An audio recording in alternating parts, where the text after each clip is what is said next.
You've been doing this every single day, coming up here trying to pressure Senate Democrats.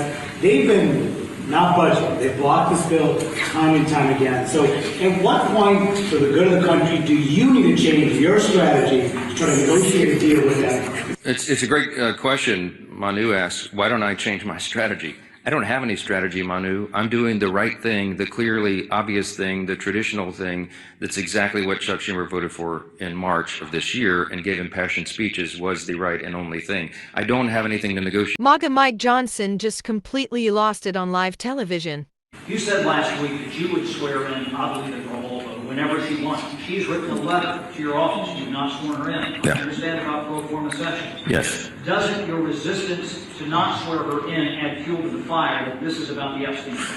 No. Let's talk about Grijalva and Epstein. Okay. One of a very reasonable and modest work requirement that we put on able-bodied young men with no dependents. As we've said, they should not be riding the wagon and taking Medicaid. That is intended for vulnerable populations, the elderly, disabled, and young pregnant women, for example, and not young able-bodied men without dependents who are playing video games. We put that into the law because it's common sense. And it's everything you need to see to understand how desperate and chaotic the Republican Party has become. Under the crushing pressure of the government shutdown he helped create alongside, where the contrast of Chuck Schumer throwing a temper tantrum here at home just to appease the most radical elements of his base, so that on the 18th, when they have the Hate America rally that everybody knows is coming, and that everybody knows Chuck Schumer needs to deliver a shutdown government to them to appease them.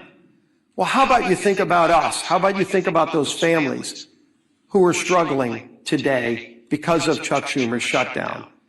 There are real consequences to what Chuck Schumer is doing.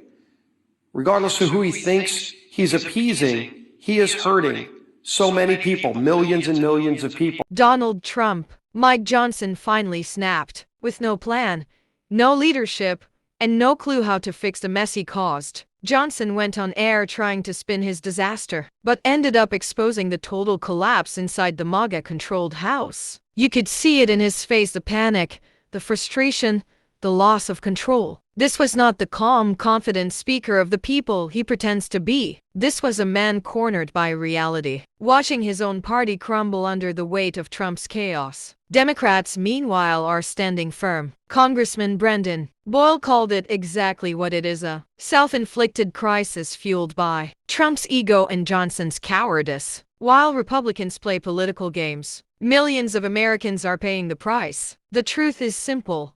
MAGA Mike's stunt backfired. His shutdown strategy failed. And now, instead of taking responsibility, he's throwing tantrums on national TV.